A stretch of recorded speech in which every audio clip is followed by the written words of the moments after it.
Hello, ladies and gentlemen, and welcome to another Disjunct Confusion Thursday Night Hangout. Hello, good sir of the world. Hello, ladies and gentlemen. I, of course, am your host, Charlie, and I'm joined once again by the prolific comer himself, Zealeus. Greetings and salutations on this actually quite lovely day.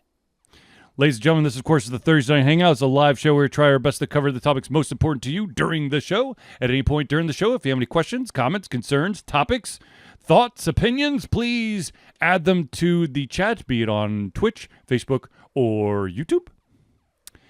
And without further ado, let us begin. Now, I will apologize. I am sweating profusely, so if it looks like I am about to pass out, it's because I just got back from a basketball game, and I just took a shower, and I haven't really cooled off yet. Anyways, so we unfortunately did miss last week's Thursday Night Hangout. So, yes, it's also excitement for having, come back and being able to once again hang out during the Thursday night. All right, let's start off first with some good news. And that is that there was a new version of Trigun that came out recently in the past, 2 years, called Trigun Stampede. It was a new take on the Trigun anime. And people have been wondering, when's the next chapter? I must have more. Well, you're in luck. There is going to be one final chapter. And this one is going to be called, I was about to say Star Wars, which would have been stupid, Trigun Stargaze. And is set to arrive 2026. And here's a little blurb about it so that you understand that it's not going to be exactly where Trigun Stampede left off, okay? It's been 2.5 years since the Lost July tragedy, which laid waste to an entire city and engulfed the whole world in chaos. Meryl, now a senior journalist, continues her search for Vash with her new, younger sidekick, Millie, and runs into Wolfwood along the way. As plant robberies begin taking place once again, they sense Millions Knives organization conspiring behind the scenes. Meanwhile, Vash has taken the new name Eric's and is living in hiding in a backwater town when he gets an abrupt visit from Jessica, a young girl with an SOS from the third ship they call home. He thus decides to put an end to a long-standing feud in order to protect those dear to him. Just as the pieces of the story begin falling back together again, the planet receives a message from the far reaches of outer space. We are a fleet of colony ships from Earth. Those who wish may accompany us to a new frontier. The entire population rejoices at this news. However, as if to mock their celebration, the one-winged angel returns to wreak havoc and despair. Fates collide to forge a final conclusion for the panicked planet. Can you give me a 10-word recap? Because I have no idea what you just said. Basically, you're going to be introduced to Meryl's sidekick, Millie. Too many words. She was missing in the first half. There is going to be a new colony ship that magically appears, which was not in the original anime. And there's going to be, plot twists galore. The Eric's thing was in the first anime, in the original Trigun anime. But they are definitely changing. They're definitely changing the storyline from the original anime. And are you excited for this? I'm excited just because I'm all in for more Trigun. I'll be very curious to see if they actually introduce more of Knives' gang, because they really didn't. I mean, they did a little bit in Trigun Stampede, but I want to see a lot more of his company, his stuff going on, his awesomeness, whatever that may his be. bad guys. I want to see Legato, basically. Legato is a messed up mofo. I just think of Mr. Roboto when you say that. Legato actually has Vash's real arm. It's grafted onto him. That's how messed up it is, man. That sounds very useful. It is. I could use a robot on my arm, get some work done. Anyways, so I'm excited. 2026 can't get here soon enough, but it'll be once again it'll be done by Studio Orange, who was the studio that did Trigun Stampede. So it's not like they're changing studios. So it'll be pretty to look at. Nice. Anyways, so yeah. All right. Next up, Nintendo lawsuit. Another one? Right? This one totally makes sense. Could that be our weekly topic? The next Nintendo lawsuit. I know. Nintendo newest lawsuit. This one makes total sense, though. They're going after a Reddit moderator, who's been basically pirating Switch games. They are seeking $4.5 million. I totally understand. You're pirating games. You're making money. You're taking money away from the IP owners. I understand that one. So this one, actually cost the IP owners money because you don't know if those people are going to buy the games legally. You're making the potential for the IP to gain money. I mean, if I'm buying a Nintendo product, I'm also potentially taking money from Sony because I'm buying Nintendo instead of Sony. So maybe I should sue them. All right, smarty pants. Just say. Yes, I'm being a pain in the ass. Yes, he is. Part of my job. Zealeus is trying. I mean, even though I am against the rising prices for games, I am against piracy because I have quite a few friends that are still in the industry. Though there's less and less of them. They actually according to the article, they actually did reach out to the pirater. Yeah. Who was basically like, yo, knock it off. Yep. And he proceeded to basically enact in continued behavior. So as much as I was being the devil's advocate, I can't really fault Nintendo on this either. Yeah. I mean, I'm not here to promote piracy, but I also have a hard time getting worked up usually over pirates. But in a case like this, where he was clearly the ringleader and basically had an opportunity to clean the slate, it's kind of like, well, yeah, maybe should have used your brain a little bit better, probably, honestly. Yeah. I can't. And the ironic part is probably somebody like him, as far as a computers and operations perspective, probably knows their shit. Yeah. Meaning, like, they could probably actually get a pretty decent paying real job to pay the bills. Yep. Because in order to do what that guy's doing, you have to have pretty good technical acumen. So it is kind of funny that normally those kind of fellows could have probably got a job elsewhere doing something productive to society. Yep. But probably should have shut it all down the first time Nintendo came calling. Because there's one company who's not going to stop. It's Nintendo.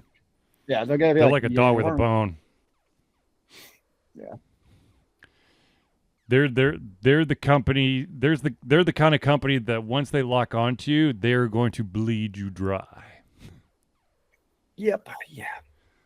Welcome to the court system. Anyways, so okay, we've got quite a few topics, so that's why we're kind of jumping around here. But the next one, in my mind, is really exciting. We talked about maybe a couple months ago that Dungeon Crawler Carl was going to be made into a TV series, which was, in my mind, freaking phenomenal. And now there is another book series that I somehow stumbled onto. Actually, it was my son who stumbled onto it. He his English teacher was basically getting rid of excess books from the in class library, and so he took one book home, and it was the second book in a series, and it sounded interesting. So I was like, "Oh, I'll pick up the first one," and I got it on Audible and fell in love with the series. The series is called, the first novel is called Scythe. It's by Neal Schusterman. I've seen that at the bookstore, but it's actually somewhere on my Amazon list. It is. I haven't read it, but I'm familiar with the title. It is good. I've seen it mentioned a lot. I've done the first. I've listened to the audiobook of the first one, and I've started the second one.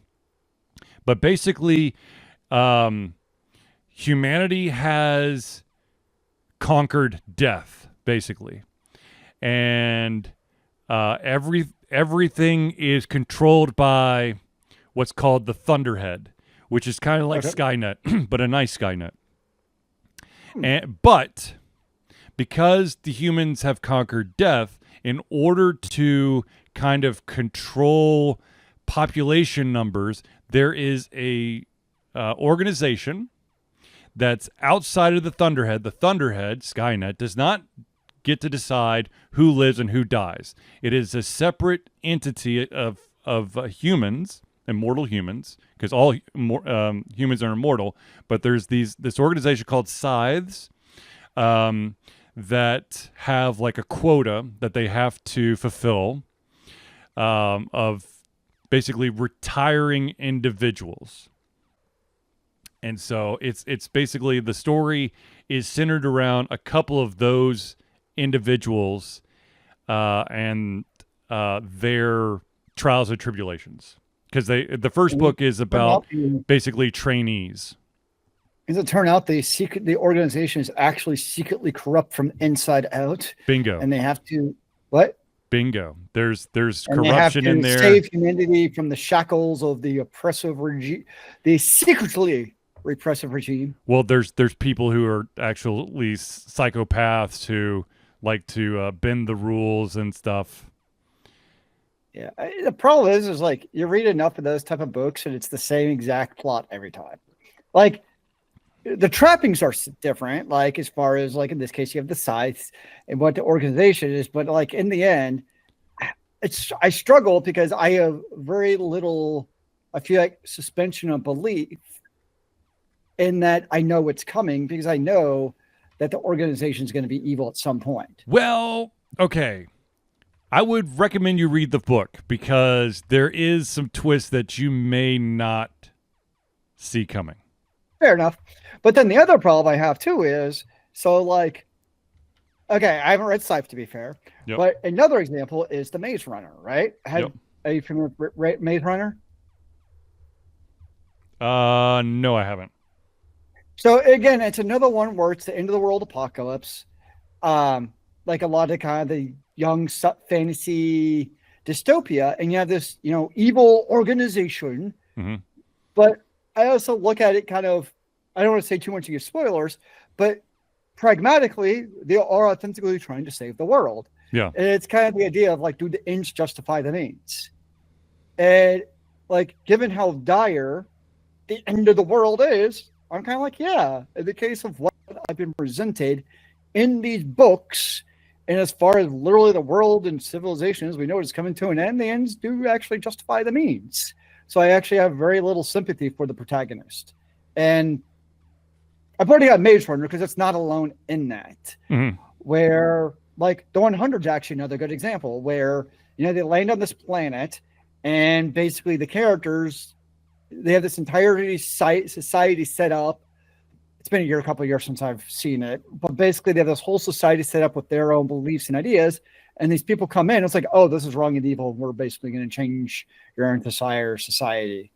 Is it like, this is kind of like a common thing in like this young adult dystopia type of stuff where it's, secret cabal organizations, and are they evil or not? The Hunger Games. Yeah. The Hunger Games is another good example. I feel a little bit more cut and dry about Hunger Games. Yeah. As far as, that one was a little more cut and dry than I'd say, for instance, The Maze Runner. What was the other one? They made like I read one. I first couple of movies, but they didn't make them all. Oh, Divergent. That's it. Divergent. I don't think I read the books. I'm pretty sure I didn't read the books. But I've seen the movies. Mm-hmm. They're okay. That's the best I can say. I read the Hunger Game books, but I think I've only watched the first movie. Shows you how unforgettable it is. I can't actually remember if I read the books or not. Hunger Game books were actually much better than I thought they'd be. Yes. Like the way they treated Katniss was actually much more realistic. Yes. Then I'm like, okay, this is actually interesting from a, basically what does war do to a person? Mm-hmm. And the movies were, I thought, well done. Mm-hmm. I enjoyed them. And they stuck pretty well to the movies. I mean, to the books. Yeah.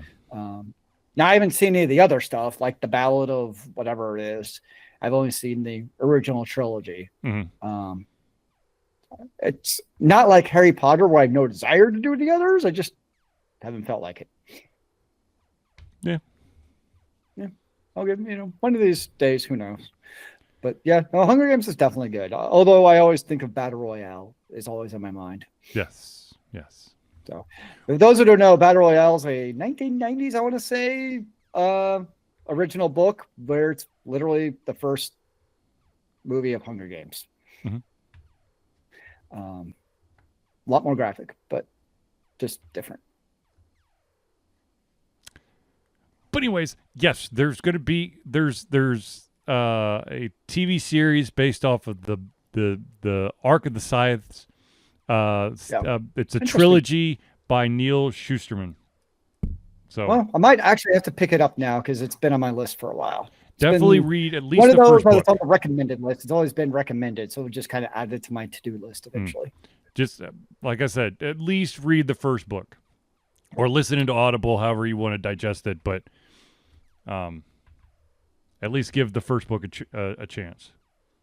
Fair enough. Yeah, I will eventually get there. Usually I add them to my Kindle and then watch on Keep Up for when it goes on sale. Mm-hmm. Okay, so the next story is we have another data breach. This one you should have a data breach. Oh no. This one is for Discord. So basically, as if anyone needs to know this, but we're going to do this anyways. Ladies and gentlemen, if you receive a strange message from someone saying they're with customer support, you don't have to answer it. Okay? You don't need to give, if they're asking for personal information, you don't have to give it to them. Indeed. The general go-to is if something happens, you get a data breach email, whether or not it's valid. Yep. Like say for instance, Facebook, right? Yep. They send you like your password has been breached or whatever. Yep. Maybe it has, maybe it hasn't. There's actually a good chance it has. You just don't know. Mm-hmm. But regardless, the best practice is actually go to Facebook, mm-hmm. via like your phone or web browser, and then go ahead and change your password that way. Mm-hmm. It's when you, to your point, if you get the email and you click that link, because like the phishers are becoming more and more sophisticated all the time with making it look legitimate. Mm-hmm. So like, I mean, I know pretty well like PC security and all that stuff. And like, it's pretty hard nowadays, honestly, to tell if it's like a legitimate email or not. Yes. So you're better off just going to the website and just changing your password. Yes. Although it is kind of ironic because a lot of security experts nowadays are like, actually changing your password's dumb, use a passkey. But that's a whole other bag of stuff. Yes. Seriously, yeah. if even if you are in the application and you get a messenger message with a link to change your password, do not click that link. And yeah, because companies will tell you all the time, like they will never directly contact you to like do that type of stuff. It might be like Yeah. Or it'll be like a news post on like, CNN being like, hey, data breach. Then it's like, oh, okay, I should probably change my password. Yes. But generally speaking, they're never going to be like, what are your credentials? Yes. Please, can you give us your credit card number, your IP address, your social security number, your mail address? No, none of that. Maybe we should start right here in Alta Confusion, where Alta Confusion posts their information just as a trial. See how it goes. No. See how quickly it stays secret.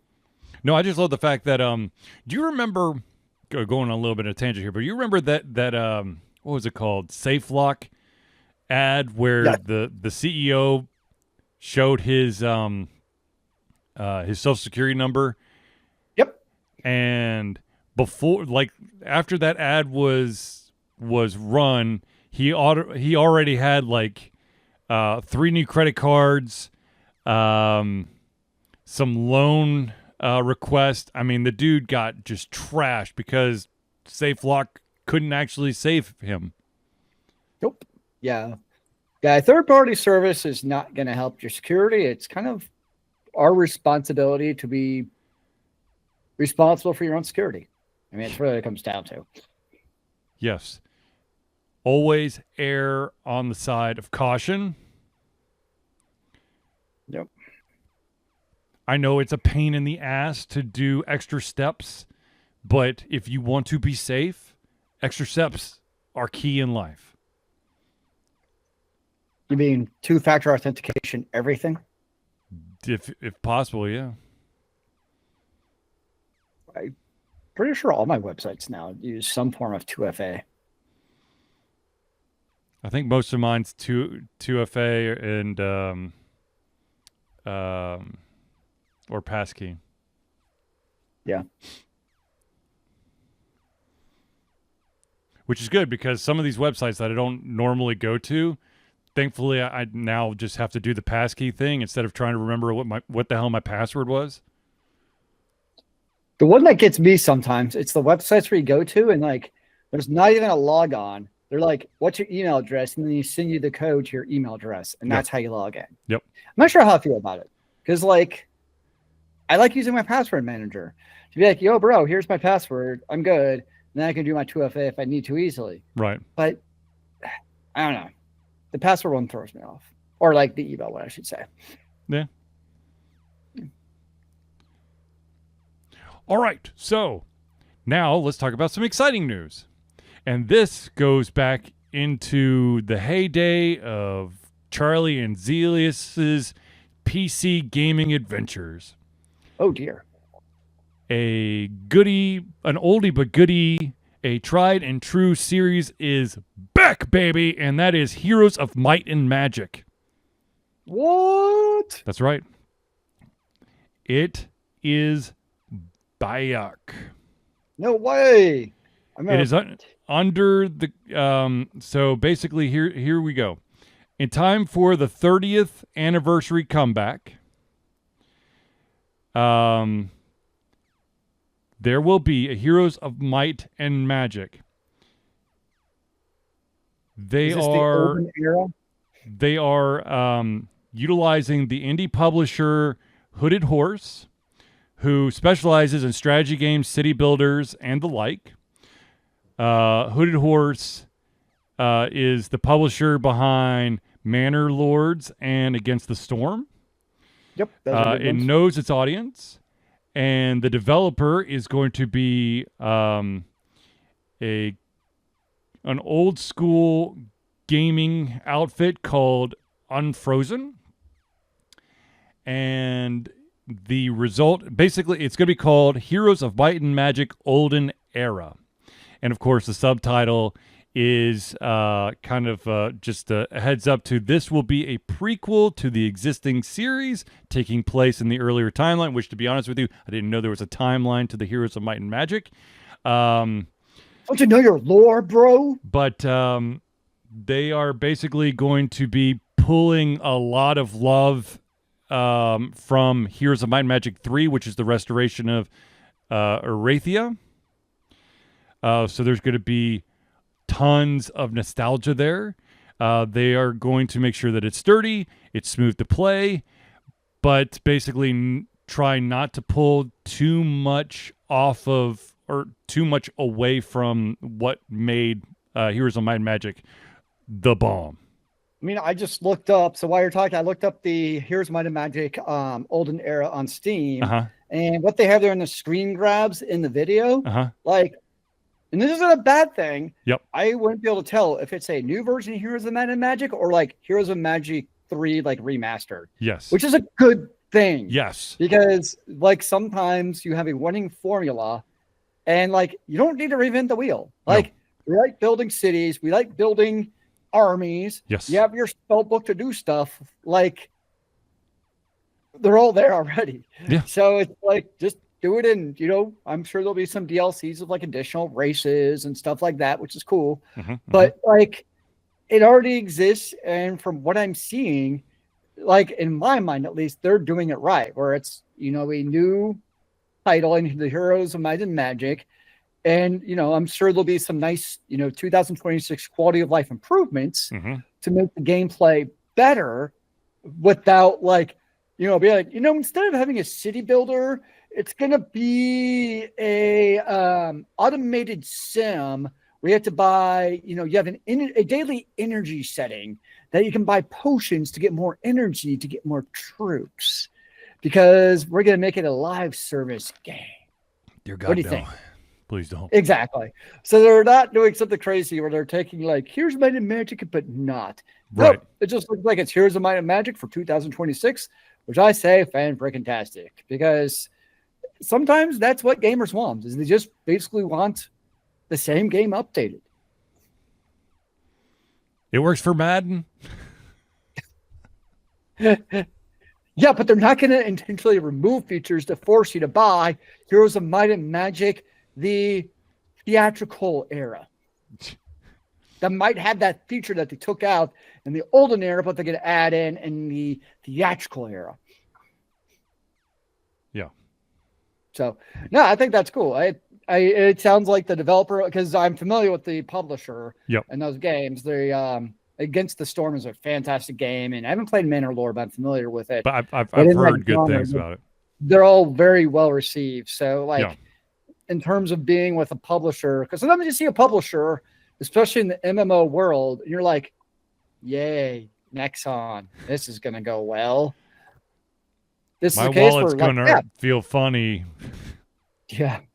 No, this is good. I appreciate the publisher and the developer. So that's, I think, will be a, for the fans of the genre, as far as I can tell, it'll be a no-brainer. Now, pop quiz for Zealeus. Do you remember what the name of the game was that Heroes of Might and Magic was based off of? I can picture it in my head. No, I can't remember. Oh, damn it. Oh, damn it. No, it's gone from mine now. I had it. I remember playing it at your house. I know. Like, I remember sitting up there on the second floor playing it. I could like visualize the game, but the title eludes me. King's Bounty? Yes, King's Bounty. That's what it was.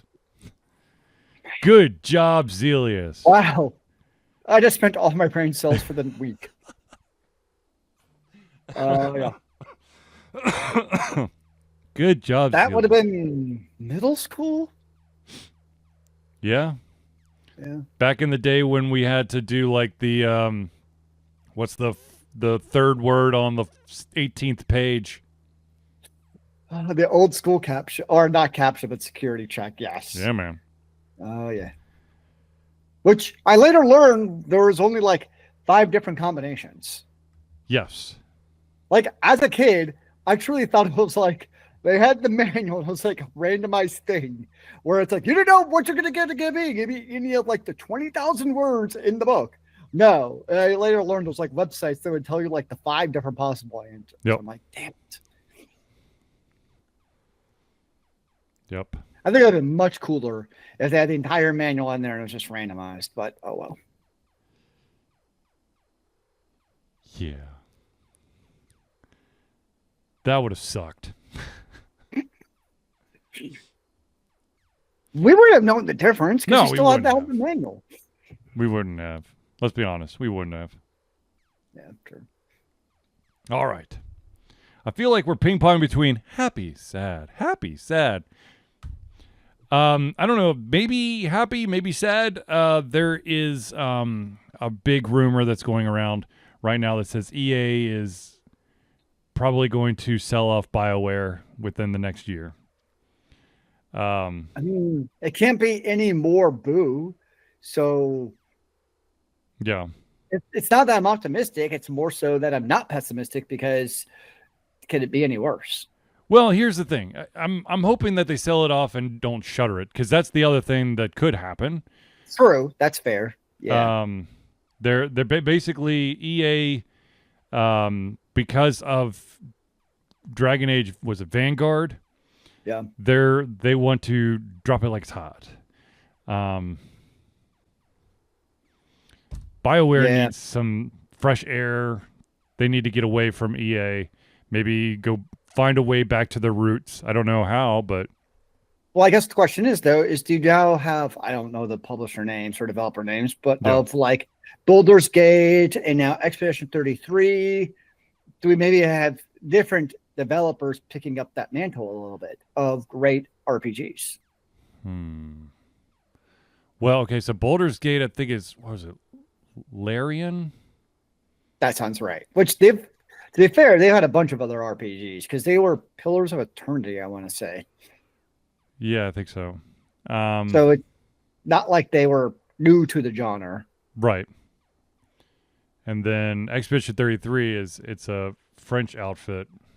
I don't remember off the top of my head, though. I have no idea what their actual developer name is.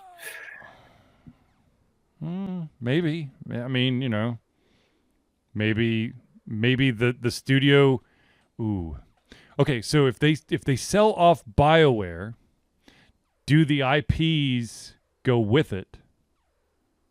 I mean, that's all up to the lawyers, probably. Right, I know, but I'm just saying that. I mean, I would think the big ones would be Dragon Age and Mass Effect. Yes. I think the hard one would be like KOTOR, because obviously that's now Disney, and who the hell knows how that works. And I'm pretty sure that Disney is going to reclaim that one. But I mean, Dragon Age and Mass Effect are the two big ones in my mind. Yeah. To get, pulled out and kind of get back. Because, I mean, how long has it been rumored that there's now a Mass Effect 5, I guess, 4, whatever we're calling it, depending on Andromeda is in the sequence. Why don't know that's still happening? Who actually knows, given the sale? Right. Well, I mean, they already sold off. I mean, they had to have passed off the Baldur's Gate IP because that was BioWare. True. Yeah. So, I mean, Neverwinter Nights, KOTOR, Jade Empire. Would love to see a new Jade Empire. I want my Jade Empire, damn it. Mass Effect, Dragon Age.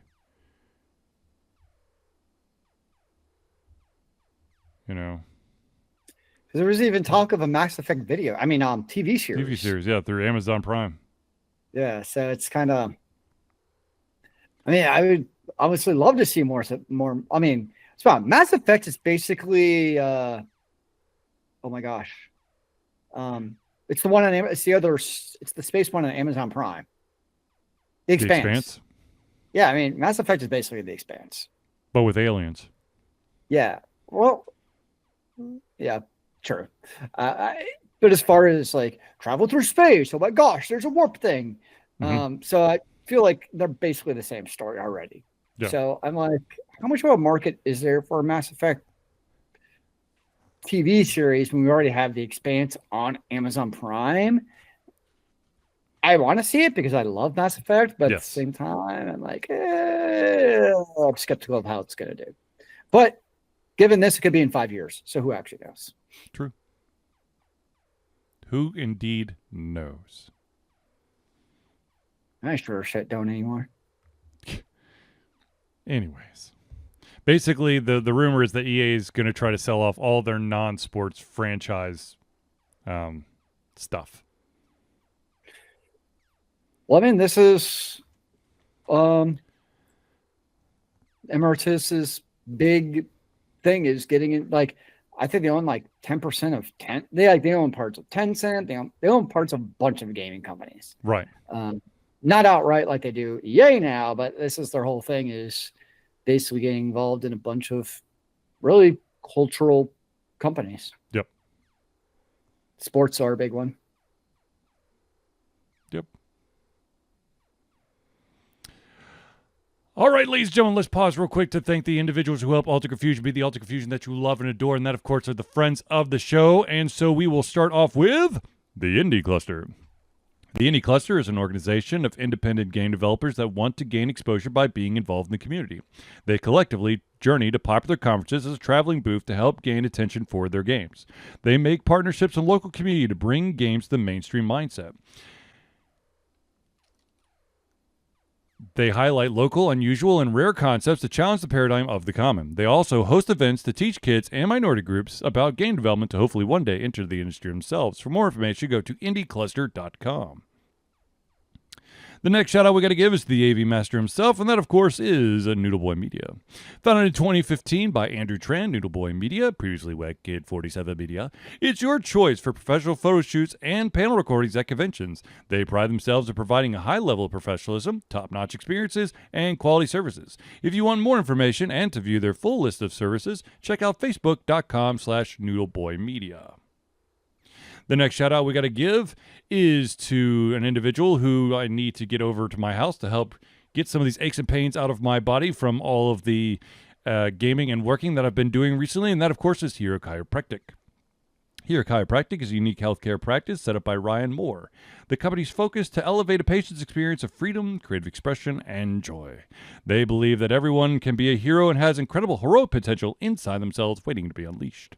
Hero Chiropractic focuses on mobile chiropractic care in the greater Atlanta area. They are committed to healing clients by creating a plan of action uniquely suited for each person. They make that plan of action as convenient and affordable as possible, and most importantly, suited to your individual needs. For more information, go to herochiropractic.com. The next shout out we got to give is to the music maestro himself. That, of course, is CrossPad Creative. Need a new logo or want to work on a full branding and content strategy? Or maybe you need music or audio for your content? Just like Alter Confusion, CrossPad Creative offers a whole host of solutions for individuals and small businesses. Just email Josh at crosspadcreative@gmail.com and see what he can do for you. And the final shout out we got to give is to the original backer of Alter Confusion through Patreon, and that, of course, is Agile Axiom. By day, Ax leads both the development team and system administration team working with satellites at NASA's Goddard campus. But while not in meetings and many times during, he is the Agile evangelist Agile Ax, championing the philosophy of Agile and trying to make the world a better place for software developers, testers, system admins, and software projects the world over. Decades of experience in software development and leading Agile teams are brought to bear against evil processes, inefficient work, and bad habits. For more information, go to agileaxiom.com. Now, I know at this very moment in time that you got to be dying to know, how do I become a friend of the show? Well, it's quite simple. Ladies and gentlemen, Alter Confusion survives on the love and support of fans like you, and so we have a Patreon page. Patreon lets you, the fans, lovers, haters, demigods, interdimensional beings, gods, demons, aliens, vampires, werewolves, swamp creatures, mummies, supporters, and more to become active participants in the work we love through a monthly membership. This gives you access to exclusive content, community, and insight into our creative process. In exchange, we gain a bit more freedom to do our best work and the stability we need to build an even stronger creative career. We currently have two tiers. We have the $1 a month tier. That's $1 a month or $12 a year. What that gets you is early access to all of our playthroughs, as well as the ability to participate in patron-only posts.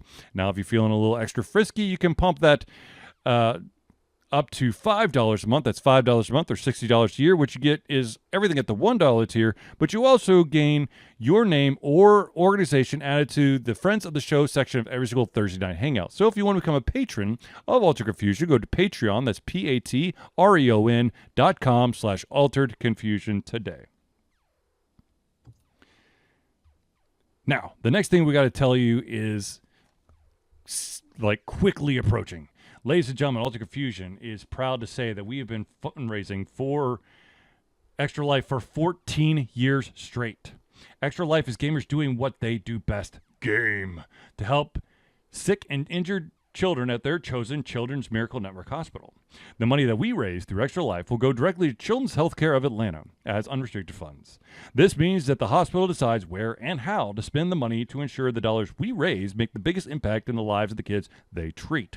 So if you have the capacity to donate, please go to extra-life.org and search for Altered Confusion today.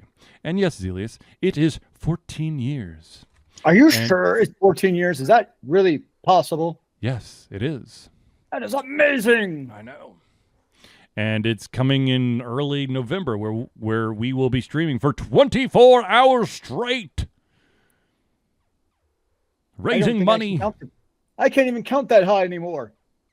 Count to 24? Not in consecutive hours. That's too much to ask, man. Well, I will continue I to... can't handle 24. I will continue to raise that banner. There you go. So 24 hours of Battlefield 1. That would be probably torture for me. Not going to be. Isn't Battlefield 6 out now or in beta or something? Sam, how is Battlefield 6? I'm curious. I've heard they don't have enough maps and they're too small, and it just hasn't had the same effects as say like Battlefield 3. That's what I'm reading on the private forums at least, but I never played them, so I really have no opinion one way or the other. But as an expert such as yourself, I'm curious because I'm sure you played the beta. Maybe. Who knows? It's Sam. He has to have played the Battlefield beta. Oh, I'm sure he has. But I will probably be playing Hades 2 and smorgasbord of other games. I have tried out that new game that we talked about, I think 2 weeks ago, that already has another game that's already got a TV show in the works. I think it's called Absalom. I think that was what it was called. I picked it up on the Switch, so I'll probably be playing a little bit of that. It is definitely a rogue-like game where you're going to try to go as far as you can. It's not really a platformer per se, but it is definitely you're moving from left to right. The enemies run into the screen stops, you try to kill all the enemies, and then you advance to the next screen, type of thing. There you go. And you can play co-op. Ooh. Bring back memories of Cyberdogs. So maybe I will have a second player with me to help during certain parts. Who knows? I think that's a good way to keep yourself somewhat entertained too, then. My eldest child might make an appearance. You should get him started when they're young and have him help you at 1 a.m. Well, he is starting to try to do recordings for his YouTube channel, so I might pull him in. We'll see. Maybe you guys could trade off. No, I'll stay the entire 24, but he might assist during parts of it. We'll see. All right. Let's move on to the next story, shall we? And I don't know if this is good or bad, but it would appear that Gearbox Studios is having yet another problem. And I'm not talking about the movie this time for Borderlands. I'm talking about Borderlands 4. And now they rushed it out to try to make up for the atrocity that was the movie. And now it appears that after a month of it being released to the public, Borderlands 4, at least on Steam, has lost 85% of its player count. 85%. The problem is that metric is only relevant in relation to other games. So, like other popular games, what is the retention over a month? Like, that's the only way that data makes sense to me. Right. Because maybe other games also lose 80 to 85% of their user base over the first month. I don't have any idea. So it sounds doom and gloom, but honestly, I'm just kind of like, Okay. 85% doesn't mean anything to me, honestly. So on the launch weekend, it had 304, just over 304,000 concurrent players. Okay. Yep. I'm just, the last time that I looked at it, it was at 33,000.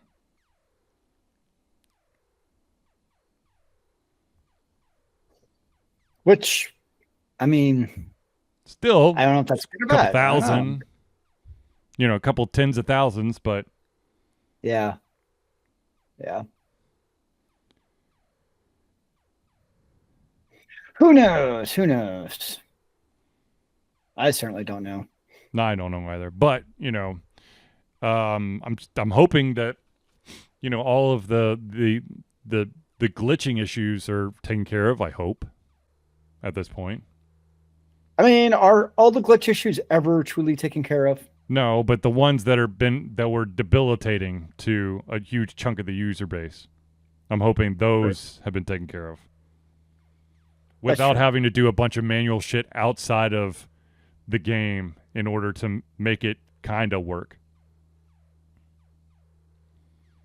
I'm hoping, maybe, I don't know. Who knows? Maybe we'll get there. Yeah. Maybe. All right, let's talk about a weird thing that happened recently, and now they, of course, have already fixed this. This was basically a week and a half ago. Apparently, for some weird reason, Amazon Prime decided to remove all of the guns from the James Bond posters for all of the movies in the Prime Video section. So literally it looked like it made James Bond look really weird. Yeah, I mean, that's his iconic pose, is like he has a gun. There's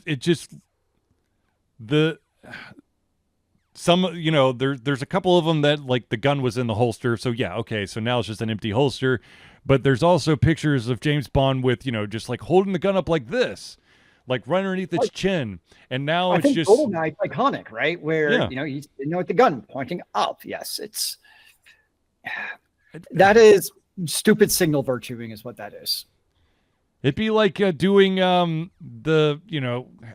removing all of the weapons from the Ninja Turtles on the Ninja Turtle posters. It just looked weird. Or Doctor Who without a sonic screwdriver. Yes, or I mean, let's get a little bit weirder. Like like there's movies with the Forrest Gump movie where they removed the flowers and the box of chocolate. I think my favorite was there was a service where basically they took movies and they basically removed like anything that could have been considered like sketchy. Oh, that was a Christian film organization. Yeah. So that one I always thought, and like I saw some of the movies on there where it's like, how do you have like the Expendables on the service? Because that's like literally the entire movie. Any Tarantino movie, that would be like what's left? Like just blurp it all out. You get to see the opening some of the opening credits, and then all of the closing credits, and that's it. Really, that's it. But there's some great credits, man. Yeah, absolutely great credits. The best credits you could ever ask for. Super duper. That's just weird. No. Yeah, that's a good way of putting it. Just weird. So yeah, it's I imagine this was some, exec sitting in their nice penthouse. Be like, this is a great idea. And then, some graphics person gets this and they're like, this is the dumbest thing I've ever seen. But I want to get paid and not get fired. So I'll do it. That's what it comes down to. Right. So it's like, I guarantee you, none of the low workers, like worker bees, thought this was a great idea. But you work at a company in Amazon, what do you do? True. It is Okay. what it is. So there's another I don't know what this like resurrection of Avatar the Last Airbender is going on. Like it's been this huge resurgence of popularity. Yes, I know that there's the live action that's going on Netflix, and I know that they're talking about the third chapter to the whole series. You got, of course, Avatar the Last Airbender, then you got the Legend of Korra. Now you've got, I don't remember what the third one is. But now there is information coming out that says that there is going to be an Avatar fighting game that's going to come out in 2026. It's going to be a 1v1 fighting game with hand-drawn 2D art style, and will pit classic characters from the Avatar franchise against one another. Do I get to like bend air at my foes and smite them with water and fire? Yes, you will be playing.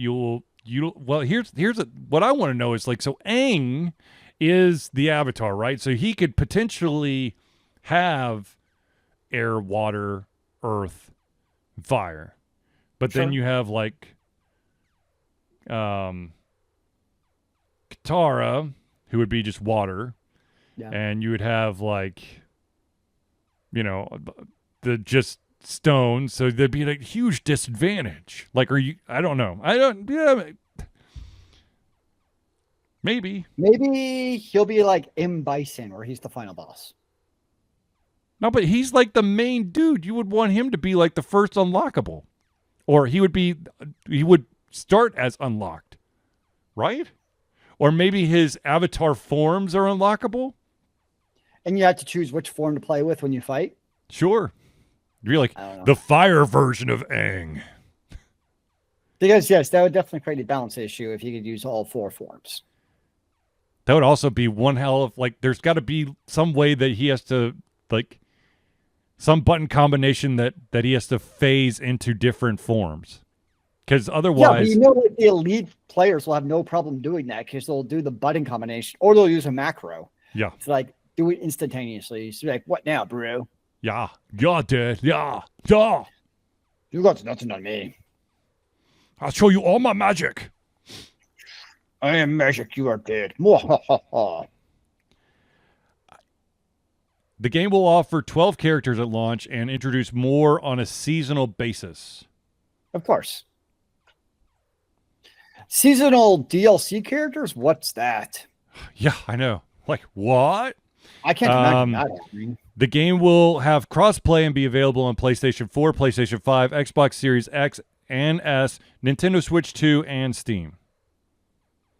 Nice. I mean, sure, why not? I mean, yeah, maybe. I don't know. But still, I don't... I mean, it's a fighting game that they can make a cash grab. That's what publishers want. They want the money, and this is, I guess, maybe one way to make money. Who knows? I mean, I don't play fighting games, so it's definitely I'm not the target audience. I've dipped my toe in the water like maybe half a dozen times for fighting games, but it's definitely not my mainstay. But I'll leave that to the professionals. Sure. Yeah, which I'm not. Yeah, I'm definitely not. I got my butt whooped by... I think I accidentally entered one Street Fighter V competition, got my ass handed to me so fast, it made my head spin. That was the end of your professional esports career? For fighting, yes. Oh. I mean, I've dipped my toe into... There's still a chance for other genres to become a professional esports player? I dipped my toe a little bit into Legend of Runeterra and Smite and Paladins, but I definitely couldn't make it out of like the what do you call it? The lowest of the lowest. Just think if you practice as much as those games as you put into basketball, maybe you could have become a professional. I need to put more time into basketball because oh my god, I was dying out there tonight. So maybe that's not a good. Sounds like you just need some cardio. Yes, I definitely need some more cardio. I did see a trailer for the next chapter of K-pop Demon Hunters. It's gonna be interesting. Is it a real trailer? Because I see so much slop now where I think it is a real trailer. But I've also heard that the mastermind behind K-pop Demon Hunter has vehemently said we are not doing a live action. I know that a lot of people want to see a live action, but that's just not going to happen. Good. Like I've said this many times on the show, where sometimes a certain piece of art is better just kept in the original medium. Yes. And there's no need to move it to another medium. I know the answer is money, and the Hollywoods think they'll make the money off the live action, but sometimes just keep it where it is. And that's the truest art of it. So I'm perfectly happy with it not being live action and just staying as a, animated. Of course, the question is, how much are they going to try milking it from an animated perspective now? True. I mean, that I can see happening for sure. You're going to have this. You're going to have the prequel. You're going to have, an offshoot story of all the other Han Moon artists. Although we know the Han Moon's terrible anyway, so who cares? Well, we'll find out. I don't know. Can the sequel capture the craziness that was the first one? It's going to be hard, no doubt. I mean, I know when I watched it, I was totally shocked. But I will say, for me at least, like the more time has gone on, the more I actually like the music. Yes. So like, I liked it when I first saw it. Yes. But as time has gone, I'm like, okay, this is actually better and better and better. So like, I do think in that way, like it is a movie and music that will, stand the test of time, so to speak, and not just be a flash in the frying pan. But I think legitimacy of the quality of the music will actually hopefully be able to carry over to basically a second album. Is what I'm hoping. And it's, it's not just because it's the hot new thing. It's the hot new thing because it's good. Well, I mean, that's what I'm hoping. The crazy thing is that album has gone platinum. I'm not surprised. I mean, it's still in the top 10 of Netflix, and stuff doesn't stay in the top 10 of Netflix that long. So it's pretty nutty. The sales or the popularity of it is just, and the continued well, from what I hear, we also have kids to thank for some of those numbers because apparently they've all seen it 400 times. Yes. So I definitely think the repeatability definitely helps. Yes. Much to probably some households' chagrin. Well, we'll see. We'll see. Yeah. But no, I'm hoping that the second one is just as good as the first one. Yeah. As long as Derpy and Susie are in it. Hopefully. Okay. I got one other thing real quick. This is a hopeful wish. But we talked earlier about how EA might be selling off all the non-sports related companies and whatnot. One of the IPs that EA has right now that they have no plans on advancing, but with maybe the sales of certain studios, maybe we'll see some new life. Because the creator of a certain horror sci-fi series would love to see this series get some new love and attention, and that, of course, is Dead Space. So I know that's your baby. So maybe that gets sold off, and we can get a true Dead Space 4, where they don't screw everyone over like they did in Dead Space 3. One can only hope. Yes, one can only hope. One can only hope. All right. Ladies and gentlemen, I believe we've reached the end of the show. Now, I do want to both inform you wonderful people and Zealeus that unfortunately next Thursday we're going to have a slight delayed start again. And I will once again be a sweaty freaking mess for the show, but we will do it, okay? So, without further ado, ladies and gentlemen, I'd like to thank everyone for tuning into the Ultra Confusion Thursday Night Hangout. For myself, Charlie, and Zealeus, it's been a pleasure getting here to our heads, our mouths, and of course, our hearts. We'll be back next Thursday, slightly later, for another exciting Thursday Night Hangout. Remember, kids, keep on gaming in the free world. Amen to that, brother.